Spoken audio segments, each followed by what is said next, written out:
The Blue Helmets, a term often used to identify United Nations peacekeepers due to their, well, blue helmets. But where did the idea of blue come from? Why do they only wear and use certain pieces and not others? Why no fully fledged uniform? Well, let's find out. When you see blue military helmets, more than likely you're going to think of the United Nations, UN for short. Not needing much of an introduction, the UN is essentially the international intergovernmental organization with the primary goal of ensuring and maintaining peace, security, and cooperation among all nations of the world through various means. Beginning its life in the waning days of World War II, it didn't truly start until its charter came into effect in late October 1945. This charter outlined a number of things from operations, structure, and various other facets seen or built upon today. However, it technically didn't explicitly lay out the concept of peacekeeping and thus peacekeepers. Instead, peacekeeping operations are validated by Chapter 6, which states the Security Council's ability to investigate and arbitrate disputes between groups and countries, and Chapter 7, which details the capability to approve various sanctions and use military units to resolve issues. During these operations, various types of peacekeepers may be employed, the three primary being police, civilian, and the most commonly known, military. And to just clarify, this video will primarily be focusing on the military aspect, though we will be touching on the other two as well. Anyway, the concept of peacekeepers didn't exactly come into play until a few years later, 1948 to be precise. After the Arab-Israeli War ended, UNTSO, or the United Nations Truce Supervision Organization, was formed as a way to ensure peace and stability maintained within the region post-conflict. This operation, much like the small number of other ones before and around the same time, saw forces from their respective member nations wear the uniforms of the time, which is still very much the way it remains today. However, this 1948 operation witnessed said forces incorporate shoulder patches and armbands that either had the UN emblem, United Nations, or simply UN written on them to denote them as representatives of such. This was but one of the first few instances of peacekeeping operations that spanned the 1940s and early 50s. However, the idea of blue helmets was not conceived until the Suez Crisis of 1956. This event saw Israel, Great Britain, and France invade Egypt in an attempt to end its control of the Suez Canal and to remove President Gamal Abdel Nasser. Known as UNEF, or the United Nations Emergency Force, it saw personnel from Brazil, Canada, Colombia, Denmark, Finland, India, Indonesia, Norway, Sweden, and Yugoslavia enter the region. Being so early on, peacekeepers didn't have any official or obvious markings that could quickly identify them as peacekeepers from up close or afar. Having the insignia and armbands introduced a few years prior did help some, but only provided limited identification that was very much dependent on angle of view as well as distance, meaning that traditional combatants could easily mistake them as legitimate targets, leading to potentially dangerous or deadly situations. A solution to this was formulated by then UN Secretary General Dag Hammarskjöld by way of blue headwear for quick and easy identification. The initial idea was to supply peacekeepers arriving in the region with blue berets. However, due to time constraints, the quantity needed for forces participating in UNEF could not be fulfilled. What was available, though, were large numbers of surplus US-made M1 helmet liners, which were able to be quickly painted and issued to forces as they entered Egypt. This was one of the few cases where helmets, or in this instance helmet liners, were issued by the UN.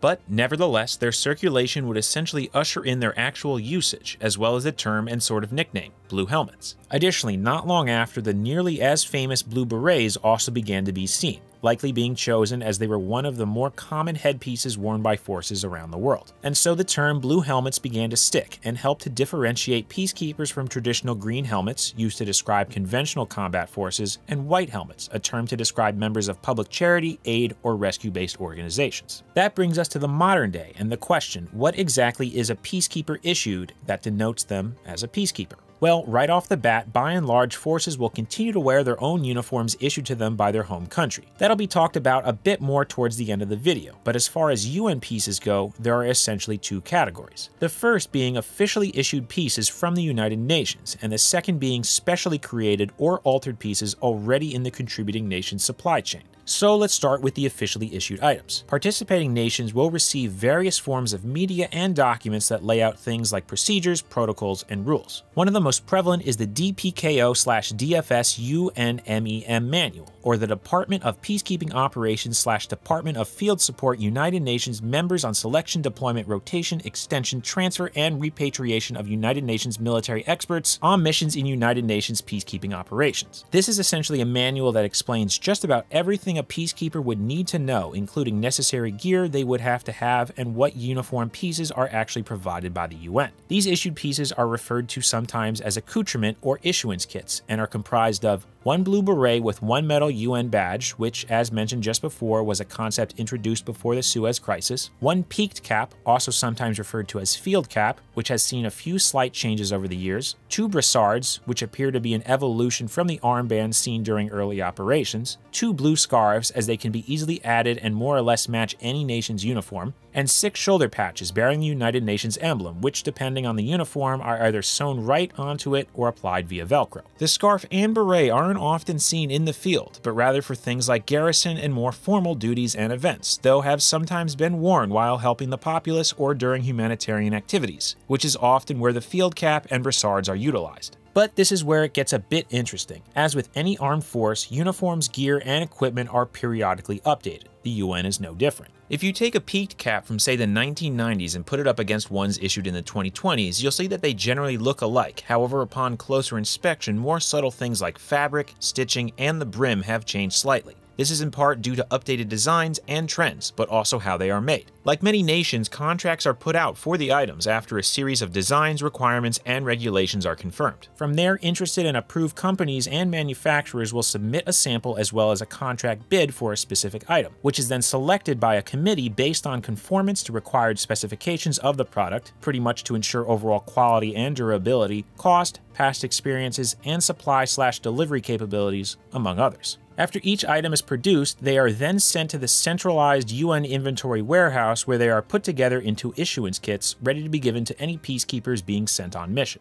As it stands, these contracts at the longest run 5 years before they can come up for renewal, which is when they or the item can be updated, renewed, or changed based on new policy or regulations, essentially leading to the changes in style or build in the case of the field cap or patch, as older ones used to only say United Nations in English, whereas newer ones have it in French as well. As it stands currently, of the 6 unique items found in the accoutrement kit, 3 are made in China: the beret, metal hat badge, and field cap, 2 are made in Ireland, the patches and brassard, and 1 is made in Singapore, the scarf. One last bit worth mentioning is that though these kits are generally issued to all military and police personnel performing peacekeeping duties, some nations decline issued gear, instead opting to create their own, which brings us to the second section: country-issued items. There's a bit of strangeness with this area for a few reasons. Although helmet liners were issued during the Suez Crisis, for the most part nowadays that responsibility comes down to the TCC, or Troop Contributing Country. In the manual, one section lists all the items issued by the UN, which mentions the inclusion of a blue helmet cover. However, another elaborates and contradicts it by stating all UN MEMs should be equipped with a blue helmet or provided with a blue helmet cover. This is a national responsibility. Now, it was clarified by officials that helmet covers are not issued by the UN, as peacekeepers retain all their native equipment and gear, minus the aforementioned ones provided by the UN. This has led to something of an interesting situation, as because these items are the responsibility of member states rather than the United Nations, a number of different helmets and covers have been seen. Due to so many styles out there, various approaches have been taken. Currently, there is no standard or criteria laid out apart from the helmets having to be just blue,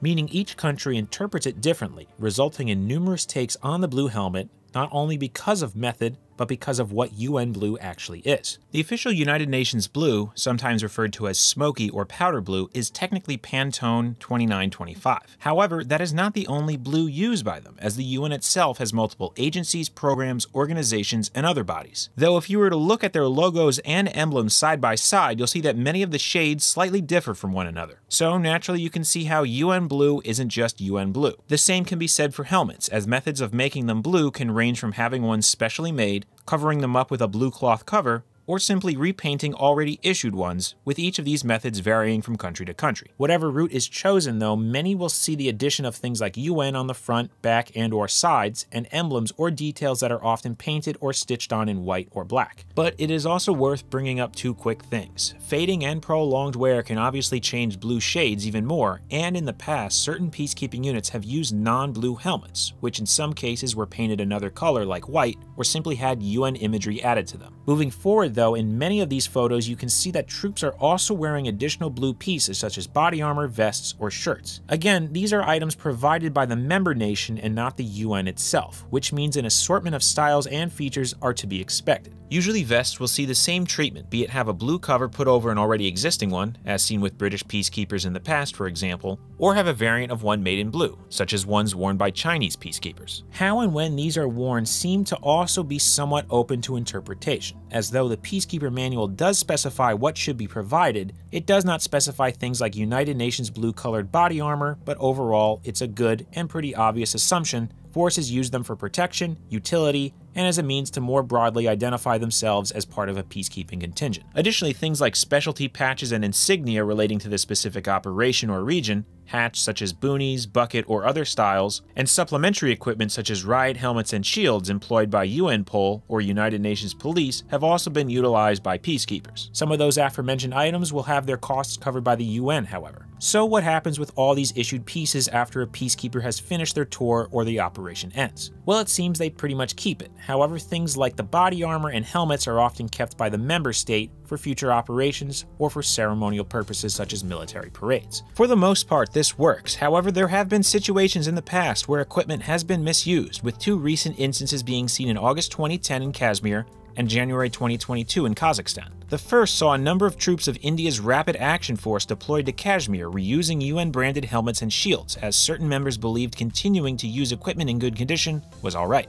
As for Kazakhstan, during that time, protests broke out due to an increase in liquefied gas prices, which quickly morphed into riots fueled by discontent with the political and economic situation throughout the country. As a result, many Kazakh units were mobilized along with forces from the CSTO, or the Collective Security Treaty Organization, a military alliance made up of Russia and a few post-Soviet states within the region. During this time, two instances of misuse of United Nations equipment and imagery were observed. The first came when a number of Kazakh soldiers were seen wearing blue helmets marked UN in Almaty, Kazakhstan's largest city, while securing areas and dealing with protesters. The second when Belarusian forces were sent into guard an airfield. Dubbed Peacekeepers, they wore their standard combat uniforms, however a few were seen wearing subdued shield-shaped patches that included the United Nations symbol of the globe, granted with crossed swords behind it. Generally, these types of events are uncommon, and for the most part, pieces are either returned or kept by members, with some eventually making their way onto the surplus market for collectors. So, we've been talking quite a bit about all these uniform pieces and them being blue, but why that color? Why not any other?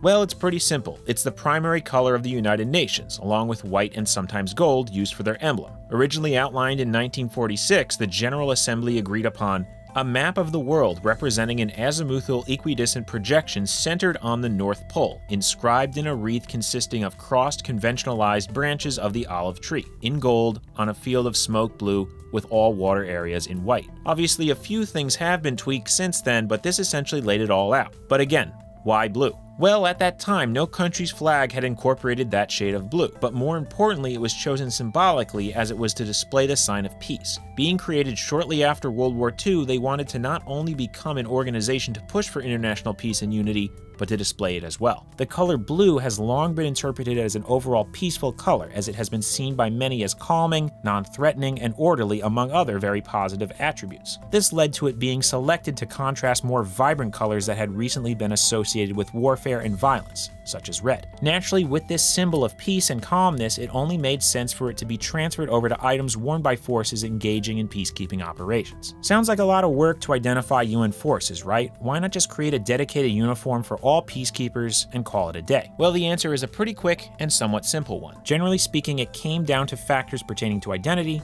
policy, and budget. The United Nations is technically its own entity, however it's made up of, supplied, and ultimately funded by its member nations. The cost and logistics required to develop dedicated peacekeeper uniforms just wasn't, and still sorta isn't, in the cards, not to mention the connotation that a specific uniform may perpetuate that the UN has its own standing army or force, which was actively a conversation that happened due mainly to the steps required to form peacekeeping units and contingents. Many have had an issue with the UN, specifically the Security Council, due to the often slow response time to crises, namely getting forces assembled and deployed to affected regions. Former UN Secretary General Kofi Annan once described this process by saying how the UN is the only fire brigade in the world that has to wait for the fire to break out before it can acquire a fire engine. Advocates for a standing force argue it would be far more efficient and could deploy almost immediately, meaning there would be a much faster response time and could also lead to standardized uniforms, equipment, and gear. This sentiment was definitely strong during the 1990s as the the Cold War had recently come to an end, meaning tensions had lessened but many new conflicts began to spring up. This meant more peacekeeping operations and using forces from a much larger number of militaries and police. However, issues soon arose with peacekeeping operations, such as in Somalia, where forces were apprehensive about getting involved until the United States agreed to assist in a very big way. As a result, a resolution was actually put forth within the United States, SJ Resolution 112, titled Collective Security Participation Resolution, by a number of United States senators in July of 1993, one of whom, as of this video's publishing, is current US President Joseph Biden. Generally, it advocated for a standing armed force under the control of the United Nations while also committing US troops to it. It essentially cited the stumbles of recent operations and said how a standing force ready to deploy at a moment's notice would significantly cut down on bureaucratic, logistical, and political roadblocks. Ultimately, this resolution did not make it to a vote and ended up falling into obscurity. However, if it had passed, it may have paved the way for a UN force of some size, which in turn could have resulted in a unique peacekeeper uniform. When asked about the current system, the UN states the main issue is a budgetary one, but they also acknowledge that it makes more sense to select forces that are properly equipped and trained for specific operations and situations, rather than have to train an entire force to be ready for anything and everything. As a sort of middle ground in 2015, the PCRS, or Peacekeeping Capability Readiness System, was created, which allows member states to pledge units for peacekeeping operations. Going one step further, specific units can also be on roster for the RDL, or Rapid Deployment Level, which guarantees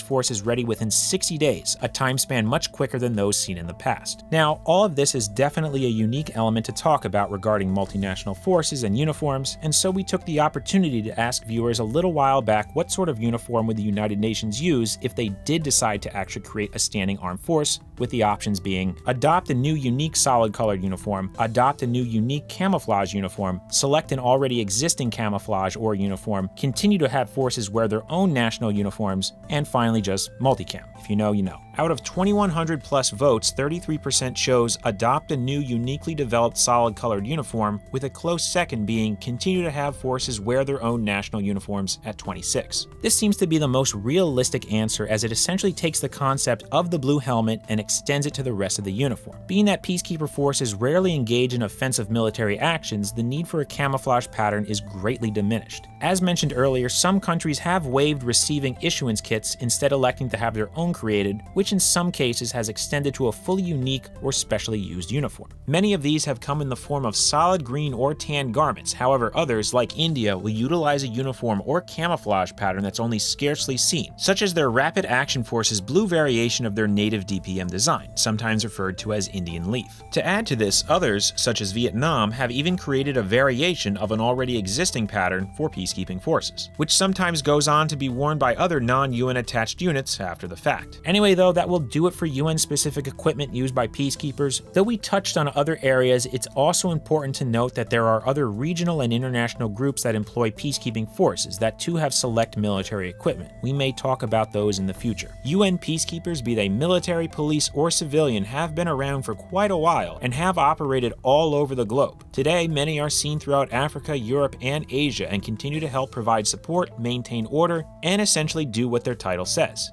keep the peace. Though people have their opinions on the United Nations and its peacekeepers, it's important to note that many forces have and continue to put themselves in harm's way for the pursuit of peace and international cooperation, knowing full well that they are limited as far as what they can do. But hopefully this video has shed some light on peacekeeper uniform components and their policies that surround them, be they issued and regulated, nationally provided or created, or something sort of in the middle. Anyway though, don't forget to like and subscribe to the channel if you haven't already. If you don't want to, that's no problem at all. Just be sure to check back soon for more videos right here on Uniform History.